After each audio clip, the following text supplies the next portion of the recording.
Bayan, syempre. Ang founder ng Team Solid Support.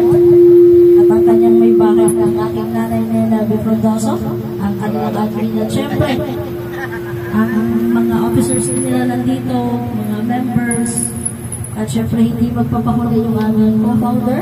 Yung sana rin kung bakit nagkaroon ng Field and Block community ngayon. Si Mami Yoli Talang Basimo. Papalitan ko na sana yung pangalan pero ayaw niya.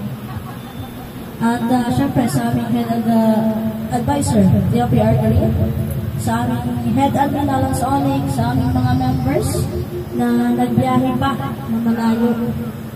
So hindi ko alam kung saan ko umpisahan yung aking pasasalamat sa inyong lahat. Taos puso ako ng papasalamat. Syempre una-una dito kay Tatay Jun. Simula sa unang kwento na masalimuot. Siya yung nag-push sa akin na huwag sumuko. So, sino ba naman ako, di ba? Para ayawan, lalo na sila Mami Yoli. Yung officers namin nandito ngayon, sila talaga yung nag-push kung bakit ko ipagpatuloy kung ano yung naumpisahan namin. So, puro kamera yung harap tayo. Di ko alam kung saan ko titingin. Iba na talaga pag-artista.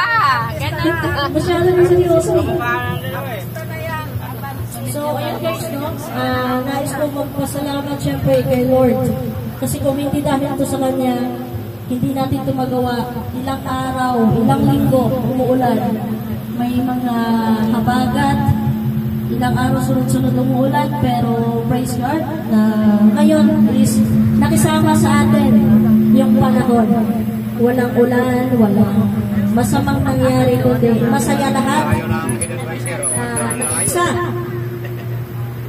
So sa lahat ng Team Solid Support, nais ko sa inyo magpasalamat isa-isa pero hindi ko nakakayanin yan siguro.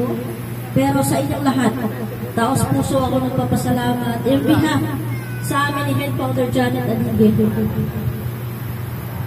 Nawala man yung kung ano yung nasimula naming unang grupo, pero andito pa din kayo. Napatuloy nagtitiwala, nagmamahal, lalo na nagsuporta. Number 1 sa akin. So, hindi ko alam kung paano ko ibalik yung mga kagandahang loob nyo, yung tiwala nyo, yung suporta nyo. Basta ako, yung pinapakita ko kung sino ako at kung ano ako. Hindi lang sa harap ng camera siguro, or baka may napansin kayo based sa kung paano ako makasabi, kung paano ako nag-isalamuha sa inyo sa harap ng camera. At ngayon, sa personal ninyo, na walang kaplano-plano nangyari ko. At syempre, una-una salamat din sa ating sponsors, sa ating pagkain, kay Tita MJ Miljon Francis na nasa Canada ngayon, na nagpabot siya para sa ating pagkain, na maganap lang ito, na paulit-ulit yung sinasabi, na napaka-bless niya, napakasaya niya, na nakilala niya ang Field and Block community at kung bakit nabilong siya sa Field and Block community. Pero hindi alam ng lahat na mas bless ako. Mas bless kami ni Founder Janet. Mas, hindi ko alam kung paano pa masasabihin. Basta, at tumay mo tayo, paus.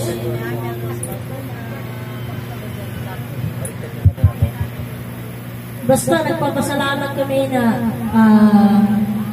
natutuwa at masasabi ko na maswerte ako.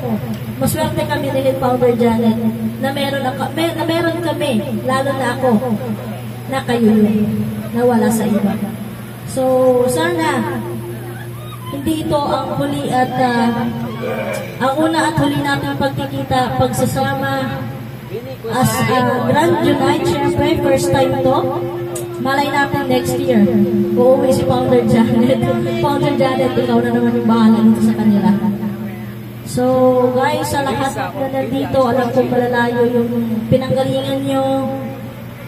May mga trabaho kayo, nagpaalam kayo para lang makapunta dito. At sa lahat, syempre, ng mga kapatid natin sa community, nagugustuhin man nilang pumunta pero hindi sila nakapunta. Siguro hindi ito yung tamang panahon para tayo katotoo. So, alam ko na darating yung time na hindi lang ganito tayo kadami ngayon sa pagkikita. mas lalong dadami pa. At praying and hoping din sa amin ni Tatay June na maging mapagpatuloy namin ang magandang samahan. Alam ko na may mga nagbibigay ng issue para ikasira namin, pero hindi yan hadlang sila para magkaroon kami ng gap na dalawa. Mas kilala namin ang bawat isa. So, ayaw ko na umiyak. Si Mami nga ulit po magsasalita eh. Siya na lang iiyak. So, guys, maraming salamat. Katulad ng sinabi ko sa live, once na magkikita tayo sa ganitong okasyon, hindi ako mag-o-artibili na yakapin kayo bawat isa. Magpasalamat sa inyo sa bawat isa. At syempre, pagpasensyahan nila kung ano man yung konting souvenir na ipaabot ko sa inyo. Yan lang ang nakayanan. At iniisip ko na lang, mawala man si Meta, hindi natin ito masasabi kung hanggang kailan si Meta. At least, may alaala at may memories tayong nabuo na sa magandang paraan. Lalo na marami tayong tao na natulungan sa pa-feeding, syempre, sa ating mga sponsors sa Philippine Vlog Community, sa ating advocacy.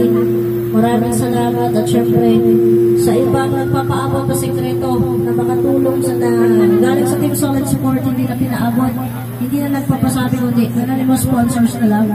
So guys, maraming salamat. Binigyan nyo ako ng time na sulitin ang bakasyon ko. Bago pa ako umuwi, nasabi ko yan sa live, makasama ko lang ang pamilya ko. Ang nanay at tatay ko, maisingin ko yung oras ko sa inyo, kompleto ng bakasyon ko kahit isang buwan lang. Yes. So, yan lang yung... Thank you. Thank you. Maraming salamat sa inyong vlog. Imagine nyo. Sobrang happy yan. Hindi biro yung hinahapon yung oras ko. Lalo na sa nanay tsaka sa tatay ko, lalo na tumatanda na sila. So, kaya ko sila sinama dito kasi hindi ko alam pag makabalik ako abroad ko, kailan ako makabalik ulit? Kung madamdanan ko pa ba sila? So, habang sa bakasyon ako, sinusulit ko yung oras ko. Kaya, babalik ako ng Saudi na masaya. Siyempre, may halong lungkot. Na malayo ulit sa pamilya. At kompleto na ang bakasyon ko ngayon kahit isang buwan lang. Dahil kompleto nila. So, yun lang yung ano ko sa inyo. Maraming salamat sa inyo lahat. Sana, yung inihiling ko lang, sana patuloy natin yung magandang samahan. Yung pagiging totoo kung sino tayo. Hindi lang sa harap ng kamera, kundi pati sa likod ng kamera. So, kung minahal niyo ako as a Philippine Vlog, mas minahal ko kayo kahit hindi ko kayo malubo. So, love you. At, yun lang. Walang iyakan. Walang iyakan. Inhale, lang. Nakikinig sa'yo. Hindi ba masama yung pakiramdam mo? Yung nanay ko ba kami gusto kong sabihin? Yun, no?